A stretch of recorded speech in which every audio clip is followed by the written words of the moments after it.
Is New Brunswick still affordable in 2026?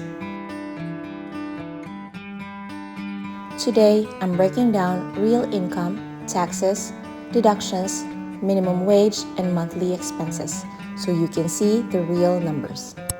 Hi, welcome back to the Garden channel. This is Carmi. We are living here in Moncton, New Brunswick, Canada. We moved here 3 years ago. A lot of people think New Brunswick is one of the cheapest provinces. But how affordable is it really now? Let's break it down. Minimum wage in New Brunswick is around 15.65 per hour. If you work full-time, that's about 40 hours per week. Before taxes, that's roughly 2,500 per month. But of course, what you earn is not what you take home. In Canada, we have deductions like federal tax, provincial tax, Canada Pension Plan, and employment insurance. And if you contribute, RRSP as well. CPP is a retirement savings. EI is insurance in case you lose your job. RRSP is optional retirement savings that lowers your taxable income. So realistically, after deductions, your take-home pay is lower than your gross income. And this is where budgeting becomes very important.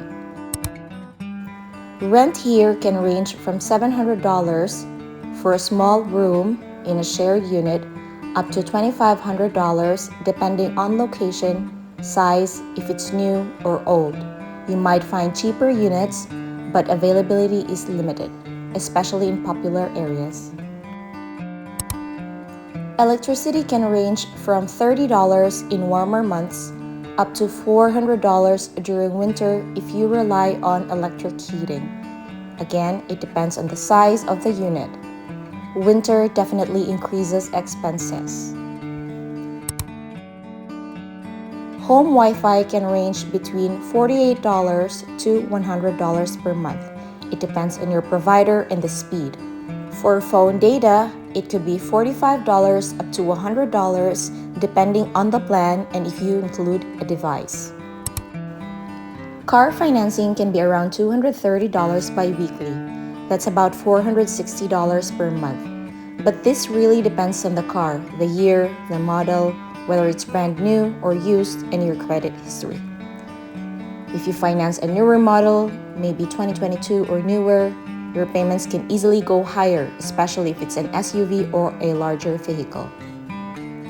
If it's a brand new car, your monthly payment can go well over $600 or $700, depending on the price and interest rate. On the other hand, if you buy a used car, maybe 2015 or 2018, your payments could be lower, especially if you put a larger down payment. Car insurance ranges widely from $80 up to $500, depending on your driving history, your coverage, the car model, the year, if you have driving school certificate, those things matter. Gas is around $150 monthly, depending on how much you drive. And we also have maintenance costs like oil changes and seasonal tire changes. That's twice a year.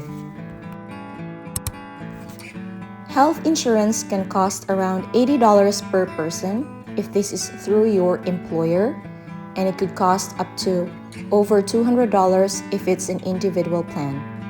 Life insurance can range between $20 to $80 per person depending on coverage.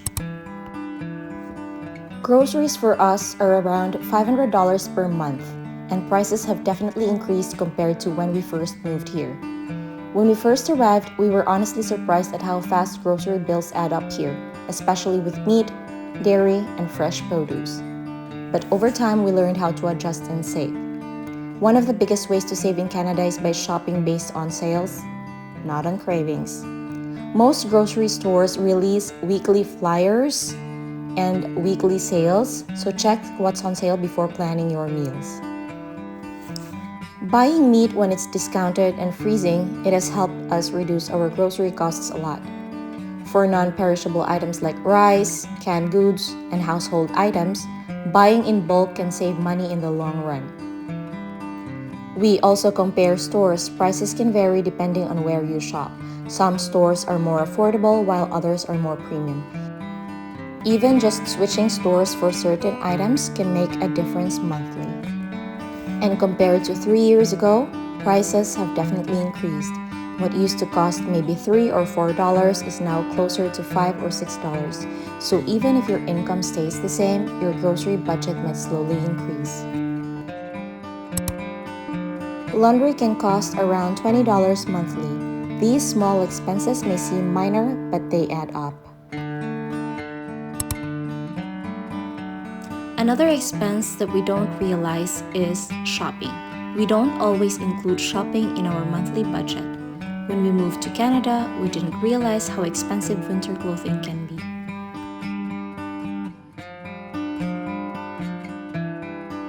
So here's a realistic estimated total monthly expenses.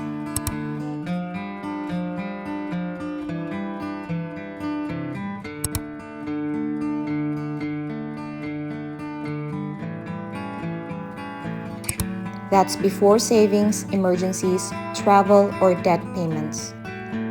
Now compare the expenses and the income.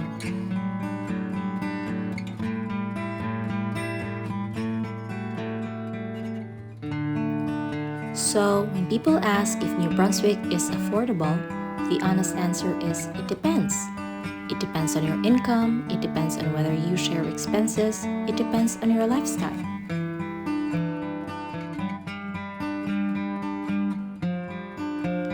For us, living here has been a journey of learning how to budget, adjust, and grow. Yes, costs have increased.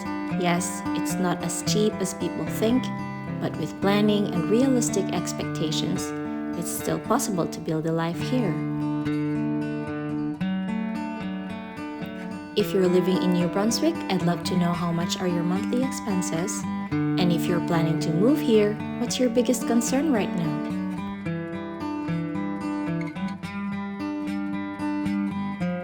We are still learning, we are still adjusting, and this is just part of building a life in a new country.